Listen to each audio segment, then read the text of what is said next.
प्राचीन समय की बात है। हिमालय की तलहटी में बसे एक छोटे से गांव शिवपुर में लोग बहुत सरल और धर्मपरायण जीवन जीते थे। वहां का हर व्यक्ति भोलेनाथ का भक्त था। सुबह की शुरुआत मंदिर की घंटियों से होती और शाम भजन कीर्तन से सजती।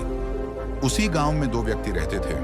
एक का नाम था धर्मदास, जो सच्चा, दयालु और ईमानदार था। दूसरा था लोभीलाल, जो लालच और छल कपट से भरा हुआ था। धर्मदास गरीब था, लेकिन उसका दिल बहुत अमीर था। वहीं लोभीलाल धनवान था, पर उसका मन हमेशा अशांत रहता। धर्मदास की सच्चाई: धर्मदास रोज मंदिर जाता, लोगों की मदद करता और मेहनत की कमाई से अपना जीवन चलाता। उसके पास ज्यादा धन नहीं था, पर संतोष बहुत था। गांव के लोग उसे सम्मान देते थे, क्योंकि वह हर मुश्किल में दूसरों का साथ देता। लोभीलाल की बुरी आदतें: दूसरी ओर लोभीलाल हमेशा दूसरों को ठगने की योजना बनाता रहता।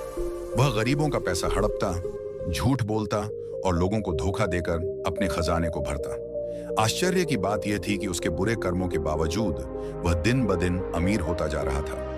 गांव के कई लोग यह देखकर हैरान थे। वे अक्सर मंदिर में जाकर महादेव से पूछते, भोलेनाथ, जो बुरे कर्म करता है उसे सजा क्यों नहीं मिलती? साधु का आगमन: एक दिन गांव में एक तपस्वी साधु आए। उन्होंने शिव मंदिर के पास डेरा डाला। लोग उनके पास अपने सवाल लेकर आने लगे।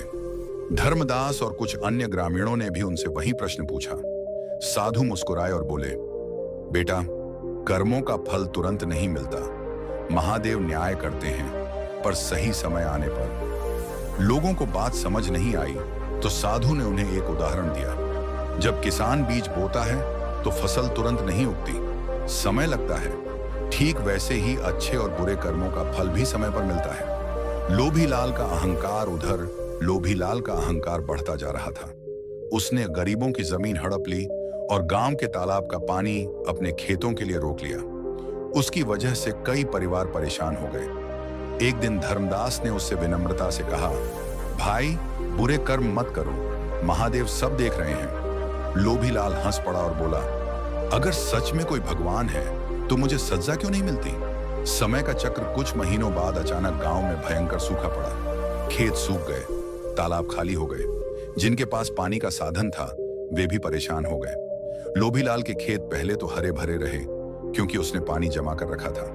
वह और घमंडी हो गया, लेकिन धीरे धीरे उसकी लालच का असर दिखने लगा। पानी सड़ गया, फसल खराब हो गई और उसके खेतों में कीड़े लग गए। कर्मों का परिणाम: एक रात तेज आंधी आई।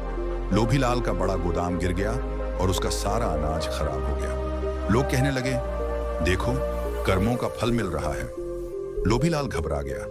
उसने पहली बार मंदिर जाकर महादेव से प्रार्थना की, लेकिन उसके मन में अभी भी पूरी सच्चाई नहीं थी। महादेव का संदेश: उसी रात लोभीलाल को सपना आया। उसने देखा कि कैलाश पर्वत पर महादेव ध्यान में बैठे हैं। उन्होंने अपनी आंखें खोली और कहा, हे मनुष्य, सजा तुरंत नहीं मिलती, क्योंकि मैं तुम्हें सुधारने का अवसर देता हूं। पर जब तुम सीखना नहीं चाहते, तब कर्मों का फल सामने आता है। लोभीलाल डर गया। सुबह उठते ही वह साधु के पास गया और अपने पापों की स्वीकारोक्ति की। परिवर्तन की शुरुआत: साधु ने कहा, सच्चा प्रायश्चित कर्मों से होता है। जिनका हक छीना है उन्हें वापस दो, जिनको दुख दिया है उनसे माफी मांगो। लोभीलाल ने ऐसा ही किया। उसने गरीबों की जमीन लौटा दी, तालाब का पानी सबके लिए खोल दिया और जरूरतमंदों की मदद करने लगा। गांव में खुशहाली धीरे धीरे खुशहाली लौट आई। बारिश हुई, खेत फिर हरे हो गए। लोभीलाल का मन भी शांत हो गया। अब लोग उसे सम्मान देने लगे, क्योंकि उसने अपने जीवन को बदल लिया था। एक दिन गांव वालों ने साधु से पूछा, क्या यही सजा थी? साधु बोले, हाँ, क्योंकि सच्ची सजा वही है जो इंसान को बदल दे। महादेव का अंतिम संदेश: मंदिर में भजन के दौरान सभी को ऐसा लगा जैसे शिवलिंग से आवाज आ रही हो। बुरे कर्म करने वालों को सजा 3 तरीकों से मिलती है। 1, जब उनका अहंकार टूटता है।